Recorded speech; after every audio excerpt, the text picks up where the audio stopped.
मैं jenny John Lee the जमुआइट की ओर से आज की 5 टॉप खबरों में डेली वेजर्स ने उपराज्यपाल कार्यालय का घेराव किया। जम्मू शहर में पीएचआई डेली वेजर्स कर्मचारियों ने सोमवार को अपनी मांगों को लेकर जोरदार प्रदर्शन किया। प्रदर्शनकारियों ने पुलिस की बैरिकेड को तोड़ आगे बढ़ने की कोशिश की। कर्मचारियों और पुलिस के बीच हल्की सी झड़प भी हुई।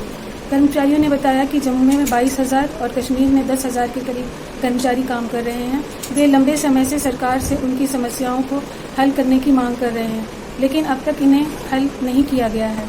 दूसरी खबर यह है कि सिदड़ा में जेडीए खाली पड़ी 20 कनाल की ज़मीन पर पिकनिक स्पॉट कम पार्क का निर्माण करने का फैसला किया है।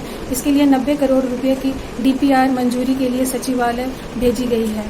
और तीसरी खबर यह है कि हमारे प्रधानमंत्री नरेंद्र मोदी पल्ली गांव में आ रहे हैं और इसका पूरे विस्तार से ये खबर है कि राष्ट्रीय पंचायती राज दिवस पर 24 अप्रैल को सांबा के पल्ली गांव आ रहे हैं। तो प्रधानमंत्री नरेंद्र मोदी जम्मू कश्मीर को कई सौगातें देंगे। वे इस दिन 5 एक्सप्रेस वे नींव डालने के साथ बनिहाल कांजीपुर टनल का उद्घाटन भी करेंगे।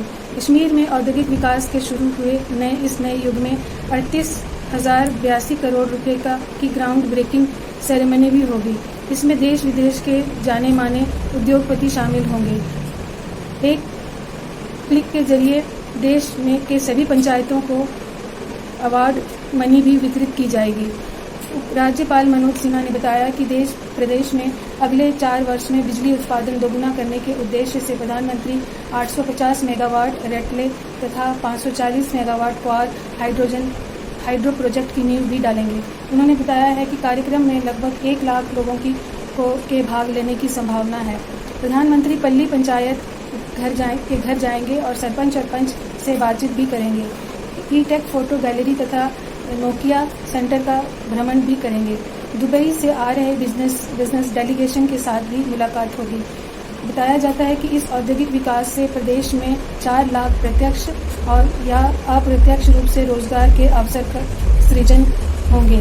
उन्होंने कहा पल्ली देश की पहली कार्बन न्यूट्रल पंचायत होगी, जिससे सौर ऊर्जा से पूरा गांव रोशन होगा। यहाँ सभी सरकारी रिकॉर्ड डिजिटाइज होंगे।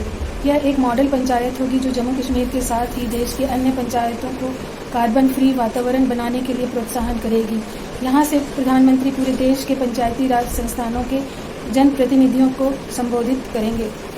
चौथी खबर यह है कि अपनी पार्टी की महिला विंग की अध्यक्ष नम्रता शर्मा ने टीम सहित त्यागपत्र दे दिया, लेकिन दूसरी ओर पार्टी का कहना है कि उन्हें सस्पेंड किया गया है क्योंकि उनकी ओर से कुछ शिकायतें आ रही थी, तो इन्होंने अनुशासन डिपार्टमेंट को इनके केस दिया गया और उनको कुछ दिनों के लिए सस्पेंड किया गया है।